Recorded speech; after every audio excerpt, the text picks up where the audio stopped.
ವಿದೇಶಿ ಜನರು ಭಾರತೀಯ ನೆಲವನ್ನ ಆಳ್ತಾರೆ. ಹೌದು, ಅದು ನಡೆದೋಯ್ತು. ಭಾರತೀಯ ನೆಲವನ್ನ ವಿದೇಶಿಯರು ಆಳಿದ್ರು. 6 ವರ್ಷಗಳ ಕಾಲ ಅಂಬಾ ಅನ್ನೋ ಒಬ್ಳು ಲೇಡಿ ಬಂದು ನಮ್ಮ ಭಾರತೀಯ ನೆಲನ ಆಳ್ತಾಳೆ, ಅದರಲ್ಲೂ ವಿದೇಶಿ ಅವಳು ಕೂಡ ಅಂತ ತಿಳಿಸಿದ್ದಾರೆ. ಅದು ಕೂಡ ನಡೆದೋಗಿದೆ. ಇನ್ನ ಅವಧೂತರ ಬಗ್ಗೆ ನಾವು ಮಾತಾಡ್ತಾ ಇರ್ತೀವಿ. ಅವಧೂತರಲ್ಲಿ ವಿಶ್ವನಾಥ ಅನ್ನೋ ಒಬ್ಬ ಅವಧೂತ ಹುಟ್ಟುತ್ತಾರೆ. ಬ್ರಾಹ್ಮಣ ವಂಶದಲ್ಲಿ ಹುಟ್ಟಿ ಅವರು ಜನರಿಗೆ ಒಳ್ಳೆ ದಾರಿಗಳನ್ನ ತೋರಿಸ್ತಾರೆ. ತಾವು ಈಶ್ವರ ಸ್ವರೂಪಿಯಾಗಿ ಬದುಕ್ತಾರೆ ಅಂತ ತಿಳಿಸಿದ್ದಾರೆ. ಈಶ್ವರನ ಶಕ್ತಿಯನ್ನ, ಈಶ್ವರನ ಅಂಶವನ್ನ ಪಡ್ಕೊಂಡಿರುವಂತ ಒಬ್ಬ ವ್ಯಕ್ತಿ ಹುಡ್ತಾನೆ ವಿಶ್ವನಾಥ ಅಂತ. ಆ ವ್ಯಕ್ತಿ ಅವಧೂತರಾಗಿ ಉಳ್ಕೊಂಡು ಜನರಿಗೆ ಒಳ್ಳೆ ದಾರಿಗಳನ್ನ ತೋರಿಸ್ತಾರೆ. ನೋಡ್ಬೇಕು ಆ ವ್ಯಕ್ತಿಯಲ್ಲಿದ್ದಾರೆ, ನಿಜವಾಗ್ಲೂ ಗೊತ್ತಿಲ್ಲ. ನಿಮ್ಗೆ ಯಾರಿಗಾದ್ರು ಗೊತ್ತಿದ್ರೆ ನೀವು ಹುಡುಕಿ ನಮಗೂ ತಿಳಿಸುವಂತ ಕೆಲಸ ಮಾಡ್ಬೋದು. ಪ್ರಪಂಚ ತುಂಬಾ ದೊಡ್ಡದಾಗಿದೆ, ಎಲ್ಲೆಲ್ಲಿ ಏನೇನು ನಡೀತಾ ಇರುತ್ತೆ ಗೊತ್ತಿಲ್ಲ. ಸದ್ಯಕ್ಕೆ ಕೆಲವಷ್ಟು ಕಾಲಜ್ಞಾನಿಗಳು ಅವ್ರ ಸುತ್ತಮುತ್ತ ಇರುವಂತ ವಿಷಯಗಳನ್ನ, ಕಂಡಿದ್ದನ್ನ, ಕೇಳಿದ್ದನ್ನ, ಇಲ್ಲ ನೋಡಿದ್ದನ್ನ, ಫ್ಯೂಚರ್ ಅಲ್ಲಿ ಆಗುವಂತ ವಿಷಯಗಳನ್ನ ಅವರು ತಿಳಿಸುವಂತ ಕೆಲಸ ಮಾಡಿರ್ತಾರೆ. ನಾವು ಅದನ್ನ ನಿಮಗೆ ತಿಳಿಸುವಂತ ಕೆಲಸ ಮಾಡ್ತಾ ಇರ್ತೀವಿ. ಬೇರೆ ಬೇರೆ ದೇಶದಲ್ಲಿ ಬೇರೆ ಬೇರೆ ಸಂಗತಿಗಳು ನಡೆದಿರ್ಬೋದು. ಅಲ್ಲಿರುವಂತ ಕಾಲಜ್ಞಾನಿಗಳು ಅಲ್ಲಿರೋ ವಿಷಯಗಳನ್ನ ತಿಳಿಸುವಂತ ಕೆಲಸ ಮಾಡಿರ್ತಾರೆ. ಅದರಲ್ಲೂ ಬಾಬಾ ವಾಂಗ ಆ ಕಡೆ ಒಂದು ಕಡೆ ತಿಳಿಸಿದ್ರೆ, ಈ ಕಡೆ ನಾಸ್ಟ್ರಡಾಮಸ್ ಒಂದ್ ಕಡೆ ತಿಳಿಸಿದ್ರು. ಅದೇ ರೀತಿ ನಮ್ಮ ದೇಶದಲ್ಲಿ ಶರಣರು, ಇನ್ನ ಈ ಕಡೆ ವೀರಬ್ರಹ್ಮೇಂದ್ರ ಸ್ವಾಮಿಗಳು, ಅಚ್ಯುತಾನಂದ ದಾಸ್ ಅವರು ಎಲ್ಲರೂ ಕೂಡ ಒಂದೊಂದು ರೀತಿನಲ್ಲಿ ತಿಳಿಸಿದ್ದಾರೆ. ಇಲ್ಲಿ ಜ್ಞಾನಿಗಳು ಜಾಸ್ತಿ ಇದ್ರು ಈ ನೆಲದಲ್ಲಿ, ಮಣ್ಣಿನಲ್ಲಿ ಅನ್ನೋದು ಎಲ್ಲರಿಗೂ ಗೊತ್ತಿರೋ ವಿಷಯ. ಅದಕ್ಕೋಸ್ಕರನೇ ಈ ಜ್ಞಾನ ಅನ್ನೋದು ಜಾಸ್ತಿ ಸ್ಪ್ರೆಡ್ ಆಗ್ತಾ ಹೋಯ್ತು. ಇನ್ನ ಮುಂದೆ ಅವ್ರು ಹೇಳುವಂತ ವಿಷಯಗಳು, ಭೂಮಿಯ ಕಾಲಾವಧಿಯಲ್ಲಿ ರೇಪಲ್ಲೆ ಅನ್ನೋ ಒಂದು ಊರಿನಲ್ಲಿ ಈತ ಚೆಟ್ಟುಗೆ ಅಂದ್ರೆ ಈಚಲ ಮರಕ್ಕೆ ಜನ ಪ್ರಾರ್ಥನೆ ಮಾಡ್ತಾರೆ. ಅದು ಕೂಡ ನಡೆದೋಯ್ತು. ಗುರುದೇವ್ ಸರ್ ಅವರು ನಿಮಗೆ ಎಪಿಸೋಡ್ 3-4 ಇರಬೇಕು. ಈಚಲ ಮರಕ್ಕೆ ಜನ ಪೂಜೆ ಮಾಡ್ತಾ ಇರೋ ಫೋಟೋಗಳನ್ನ ಕೂಡ ತೋರಿಸಿದ್ರು. ಅಲ್ಲಿ ಮಲಗಿ ಎದ್ದೇಳುವಂತ ಈಚಲ ಮರ ಒಂದು ಇತ್ತು. ಬೆಳಗ್ಗೆ ಹೊತ್ತು ಮಲಗಿರ್ತಾ ಇತ್ತು, ರಾತ್ರಿ ಆಗ್ತಾ ಇದ್ದಾಗೆ ಮರ ನಿಂತ್ಕೊಳ್ತಾ ಇತ್ತು. ಆ ರೀತಿ ಒಂದು ಬದಲಾವಣೆಗಳು ಪ್ರಕೃತಿನಲ್ಲಿ ಆಗ್ತಾ ಇತ್ತು. ಆ ಮರಕ್ಕೆ ಜನ ಪೂಜೆ ಮಾಡ್ತಾ ಇದ್ರು ಅಂತ ಸಂಗತಿಗಳು ಕೂಡ ನಡೆದೋಗಿದೆ. ಇನ್ನ ಧಾತ ಮತ್ತೆ ಪಾರ್ಥಿವ ವರ್ಷಗಳ ನಡುವೆ ದೇಶಗಳ ಮಧ್ಯೆ ಯುದ್ಧಗಳು ಸಂಭವಿಸುತ್ತೆ. ಇದು ಕೂಡ 97ರಿಂದ 2006 ಈ ಆಸ್ಪಾಸ್ನಲ್ಲಿ ನಡೆದೋಗಿದೆ. ಆಲ್ರೆಡಿ ಕೆಲವಷ್ಟು ಯುದ್ಧಗಳು ಸಂಭವಿಸಿದೆ. ದೇಶಗಳ ನಡುವೆ ಯುದ್ಧಗಳು ಸಂಭವಿಸುತ್ತೆ. ಈಗಲೂ ಕೂಡ ನಡೀತಾನೆ ಇದೆ. ಇನ್ನ 3ನೇ ಮಹಾಯುದ್ಧ ನಡೀಬಹುದು ಅಂತ ಒಂದು ಲೆಕ್ಕಾಚಾರ ಕೂಡ ಮಾಡ್ಕೊಳ್ತಾ ಇದೀವಲ್ವಾ. ಅದ್ರ ಲೆಕ್ಕಾಚಾರ ಹಾಕೋದಾದ್ರೆ ಅದನ್ನ ಹೇಳಿದ್ದು ಸಂವತ್ಸರಗಳು ವೇರಿಯೇಷನ್ ಆಗಿರ್ಬೋದು, ಚಾನ್ಸಸ್ ಇರುತ್ತೆ. ಹೀಗೆ ಅಂತಾನೆ ಯಾರು ಕೂಡ ಜಡ್ಜ್ ಮಾಡೋದಕ್ಕಾಗೋದಿಲ್ಲ. ಸ್ವಲ್ಪ ಡಿಫಿಕಲ್ಟೀಸ್, ವೇರಿಯೇಷನ್ ಅನ್ನೋದು ಇದ್ದೇ ಇರುತ್ತೆ. ಇನ್ನ ಕಲಿಯುಗದಲ್ಲಿ ಸುಳ್ಳು ಗುರುಗಳು ಉಟ್ಕೊಳ್ತಾರೆ. ಸುಳ್ಳು ಹೇಳುವಂಥವ್ರು, ಜನಕ್ಕೆ ಮೋಸ ಮಾಡುವಂಥವ್ರು ಉಟ್ಕೊಳ್ತಾರೆ. ಮುಗ್ಧ ಜನರಿಗೆ ಮೋಸ ಮಾಡಿ ಅವರ ಜೀವನ ನಡೆಸ್ತಾರೆ. ಅಂಥದ್ದನ್ನು ನೋಡ್ತಾ ಇದ್ದೀವಿ. ಎಷ್ಟೋ ಜನ ಗುರುಗಳು ಉಟ್ಕೊಂಡಿದ್ದಾರೆ. ನಾನು ಹೇಳಿದ್ದೆ ಸರಿ ಅನ್ನೋಂಥವ್ರು ಎಷ್ಟೋ ಜನ ಇದ್ದಾರೆ. ಅಂಥವ್ರು ನಂಬಿ ಮುಗ್ಧ ಜನರು ಮೋಸ ಹೋಗ್ತಾ ಇದ್ದಾರೆ. ನಾವೆಷ್ಟೋ ಸಲ ಪ್ರೋಗ್ರಾಮ್ಗಳಲ್ಲಿ ಹೇಳಿದೀವಿ. ನಾರ್ತ್ ಕರ್ನಾಟಕ, ನಾರ್ತ್ ಇಂಡಿಯಾ ಕಡೆ ಇಂಥ ಎಷ್ಟೋ ಗುರುಗಳು ಉಟ್ಕೊಂಡ್ಬಿಟ್ಟಿದ್ದಾರೆ. ಯಾವ ಗುರು ಆದ್ರೂ ಒಳ್ಳೆ ದಾರಿ ತೋರಿಸೋನು ಗುರು ಆಗಿರ್ತಾನೆ. ದುಡ್ಡು ಇಸ್ಕೊಂಡು ಅವನು ಐಷಾರಾಮಿ ಜೀವನ ನಡೆಸೋನು ಯಾವತ್ತೂ ಗುರು ಅಲ್ಲ. ಅರ್ಥ ಮಾಡ್ಕೊಬೇಕಾಗಿರೋ ಜನರು, ಮುಗ್ಧ ಜನರು ಅಂತ ಅದಕ್ಕೆ ಹೇಳ್ತಾ ಇರೋದು. ಅವರ ಮುಗ್ಧತೆಗೆ ಬಲಿಯಾಗ್ತಾ ಇರ್ತಾರೆ ಅಷ್ಟೇ. ಆದ್ರೆ ಒಂದಲ್ಲ ಒಂದಿನ ಆ ಮುಗ್ಧತೆ ಅವ್ರನ್ನ ಕಾಪಾಡೋ ಕೆಲಸನೂ ಕೂಡ ಮಾಡಬಹುದು ಅನ್ನೋದು ಇವರು ತಿಳಿಸಿದ್ದು. ಇನ್ನ ಈರುಳ್ಳಿಗೆ ಸಹ ಪಾಠ ಮಾಡೋ ಅಂತ ಶಿಕ್ಷಕರು ಉಟ್ಕೊಳ್ತಾರೆ. ಈರುಳ್ಳಿ ಗುಣನೇ ಕಣ್ಣೀರು ಬರ್ಸುತ್ತೆ. ಈರುಳ್ಳಿ ಇಲ್ದೇನೆ ಅಳೋ ಅಂತ ನಾಟಕೀಯ ಗುರುಗಳು ಕೂಡ ಉಟ್ಕೊಳ್ತಾರೆ.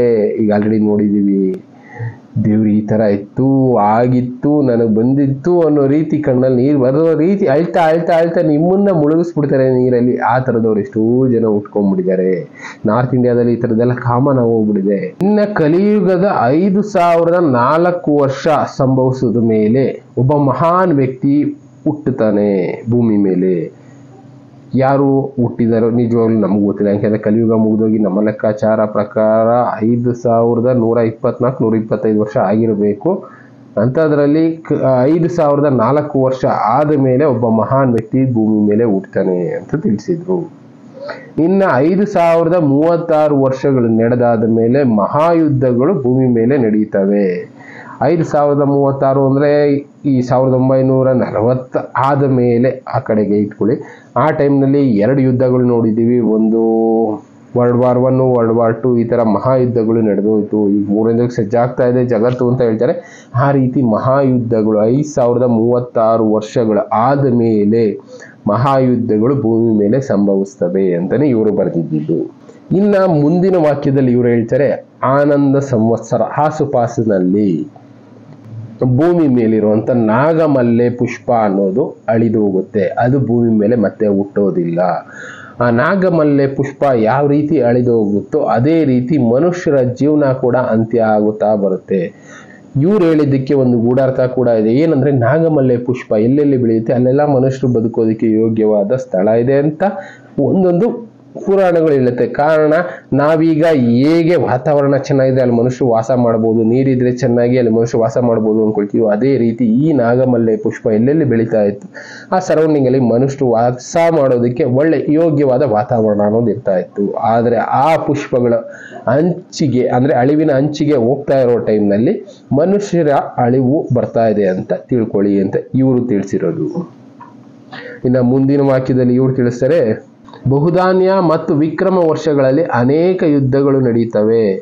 ರಾಹು ಕೇತುವಿನಂತೆ ಆ ಇಬ್ಬರು ರಾಜರು ಯುದ್ಧಕ್ಕೆ ಸಿದ್ಧರಾಗ್ತಾರೆ. ಒಬ್ರು ರಾಹು, ಒಬ್ರು ಕೇತು. ಬಹುಧಾನ್ಯ ಮತ್ತೆ ವಿಕ್ರಮನಾಮ ಸಂವತ್ಸರ ಇದು ಕೂಡ ನಡೆದೋಗಿರ್ಬೋದು, ಇಲ್ಲ ಅಂದ್ರೆ ಮುಂದೆ ನಡೆಯುವಂತ ಚಾನ್ಸಸ್ ಇರುತ್ತೇನೋ. ಅದೇ ಹೇಳದ್ನಲ್ಲ, ಸಂವತ್ಸರಗಳು ವೇರಿಯೇಷನ್ ಇರ್ಬೋದು. ಇವ್ರು ಬರ್ದಿದ್ದಾರೆ ಇವರ ಲೆಕ್ಕಾಚಾರದಲ್ಲಿ ಬಹುಧಾನ್ಯ ಅಂತ. ಇದೇ ಬಹುಧಾನ್ಯ ಅಂತ ಮೆನ್ಷನ್ ಮಾಡುವಂತ ಯಾವುದೇ ಪುರಾವೆಗಳು ನಮ್ಮ ಹತ್ರ ಇಲ್ಲ. ಆದ್ರೆ ಬಹುಧಾನ್ಯ ಮತ್ತು ವಿಕ್ರಮ ವರ್ಷಗಳಲ್ಲಿ ಈ ರೀತಿ ಯುದ್ಧಗಳು ನಡೆಯುತ್ತವೆ ಅಂತ ಹೇಳಿದ್ದಾರೆ. ರಾಹು ಕೇತು ತರ ರಾಜರು ಅಂದ್ರೆ ರಾಜರ ಕಾಲ ಈಗಿಲ್ಲ, ಅದನ್ನ ಬಿಟ್ಟು ರಾಜರ ರೀತಿ ಬದುಕ್ತಾ ಇರುವಂತ ಪ್ರೆಸಿಡೆಂಟ್ಗಳು ಯುದ್ಧಗಳನ್ನ ಸಾರ್ತಾರೆ. ಇನ್ನ ಕಲಿಯುಗ ಶುರುವಾಗಿ 5,000 ವರ್ಷಗಳು ಆದ ಮೇಲೆ ದೇಶಗಳು ತೀವ್ರ ತೊಂದರೆಗಳನ್ನ ಅನುಭವಿಸ್ತವೆ.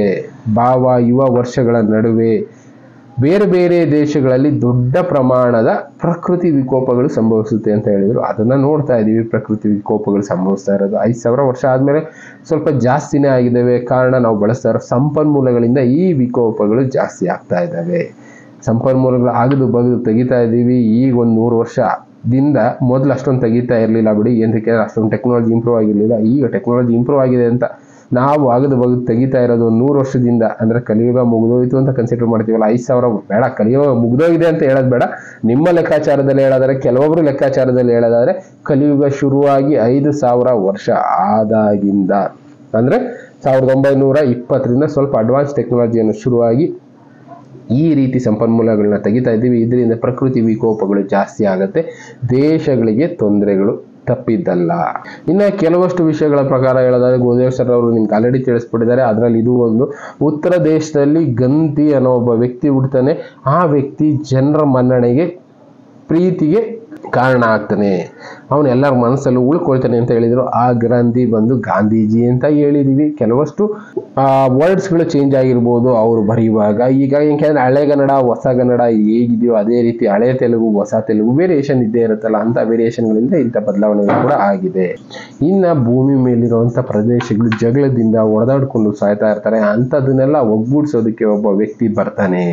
ಅವನ ಒಳ್ಳೆ ಕಾರ್ಯಗಳಿಂದ ಜನಪ್ರಿಯತೆಯನ್ನ ಪಡೆದುಕೊಳ್ತಾನೆ ಅಂತಾನು ಬರೆದಿದ್ದಾರೆ. ನೋಡ್ಬೇಕು ಆ ವ್ಯಕ್ತಿ ಯಾರು ಈ ರೀತಿ ಎಲ್ಲಾ ಕೆಲಸಗಳನ್ನ ಮಾಡ್ತಾರೆ ಅಂತ ನಾವು ನೋಡ್ಬೇಕಾಗತ್ತೆ. ಇನ್ನ ಕೋಯಾ ಭೂಪ್ರದೇಶ, ಈ ಕೋಯಾ ಭೂಪ್ರದೇಶದಲ್ಲಿ ಒಬ್ಬ ನಾಯಕ ಉಟ್ಕೊಳ್ತಾನೆ. ಅವನು ತುಂಬಾ ಕೋಪದಿಂದ ಇರ್ತಾನೆ. ಅವನೇನ್ ಮಾಡ್ತಾನೆ, ಸುತ್ತಮುತ್ತ ಇರುವಂತ ಜನರಿಗೆ ತೊಂದರೆಗಳನ್ನ ಕೊಡೋದಕ್ಕೆ ಶುರು ಮಾಡ್ತಾನೆ. ಅವನು ಇದ್ದಕ್ಕಿದ್ದಾಗೆ ಭೂಮಿ ಮೇಲಿಂದ ಕಣ್ಮರೆ ಆಗುವಂತ ಸಂದರ್ಭ ಕೂಡ ಬರುತ್ತೆ. ಇಂಥ ಸಂಗತಿಗಳೆಲ್ಲ ನಡೀತಾ ಹೋಗುತ್ತೆ ಅಂತಾನೆ ಇವರು ತಿಳಿಸಿರೋದು.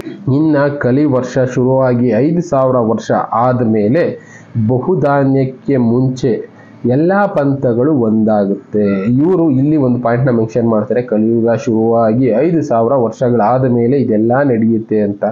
ಕಲಿಯುಗ ಶುರುವಾಗಿ 5,000 ವರ್ಷಗಳಾಗಿ 2 ಸಲ ಆಗಿದೆ, 2 ಬ್ಯಾಚ್ ಆಗಿದೆ. ಇದೆಲ್ಲ ನಡಿಬೇಕಾಗಿರೋ ಸಂದರ್ಭ ಕೂಡ ಇದೇ ಆಗಿದೆ. ಅದಕ್ಕೋಸ್ಕರನೇ ಈ ಸಮಯದಲ್ಲಿ ಈ ಸಂವತ್ಸರಗಳನ್ನ ನಾವು ಕನ್ಫರ್ಮ್ ಮಾಡ್ಕೋಬೇಕಾಗತ್ತೆ. ಹೆಚ್ಚು ಕಡಿಮೆ ಇದೆಲ್ಲ ನಡೆಯುವಂತ ವಿಷಯಗಳು ಈ ಸಂವತ್ಸರದಲ್ಲೇ ನಡೆಯುತ್ತೆ.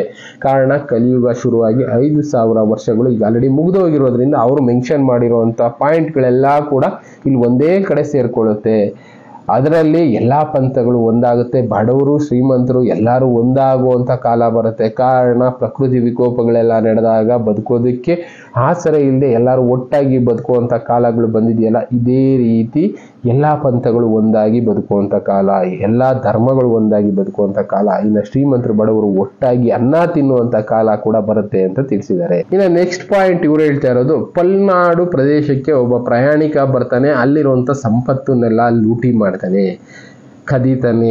ಇದರಿಂದ ಅಲ್ಲಿರುವಂತ ಜನರಿಗೆ ಬರ ಅನ್ನೋದು ಕೂಡ ಬರುತ್ತೆ, ಬಡತನ ಅನ್ನೋದು ಬರುತ್ತೆ. ಕೊನೆಗೆ ಕುರಿ ಮೇಕೆ ತರ ಅಲ್ಲಿರುವಂತ ಗಿಡದ ಎಲೆಗಳನ್ನ ಸೊಪ್ಪನ್ನ ಕಿತ್ಕೊಂಡು ತಿಂದು ಬದುಕುವಂತ ಕಾಲ ಈ ಪಲ್ನಾಡಿಗೆ ಬರುತ್ತೆ ಅಂತ ತಿಳಿಸಿದ್ದಾರೆ. ಅದೀಗ ಆಲ್ರೆಡಿ ಬಂದು ಹೋಗಿರುವಂತ ಚಾನ್ಸಸ್ ತುಂಬಾನೇ ಇದೆ. ಏಕೆ ಅಂದ್ರೆ ಆಗಿನ ಕಾಲದಲ್ಲಿ ಕೆಲವಷ್ಟು ದರೋಡೆಕೋರರು ಅವರು ಇವರು ಲೂಟಿ ಮಾಡ್ತಾ ಇದ್ರು ಅಂತ ಕೇಳಿದೀವಲ್ಲ, ಅಂತದ್ದೆಲ್ಲ ಬಹಳ ನಡೆದಿತ್ತು. ಅಂಥದ್ದು ಈ ಪಲ್ನಾಡಲ್ಲೂ ಕೂಡ ನಡೆದಿರ್ಬೋದು. ಅಲ್ಲೂ ಕೂಡ ಈ ರೀತಿ ಎಲ್ಲಾನು ಕಿತ್ಕೊಂಡು ಹೋಗಿರೋದ್ರಿಂದ ಜನ ಆ ರೀತಿ ತಿಂದು ಬದುಕಿರ್ಬೋದು, ಸೊಪ್ಪು ಸದೆ ಎಲ್ಲ ತಿಂದು ಬದುಕ್ತಾರೆ ಅಂತಾರಲ್ಲ, ಆ ರೀತಿ ಬದುಕಿರುವಂತ ಚಾನ್ಸಸ್ ತುಂಬಾನೇ ಇದೆ.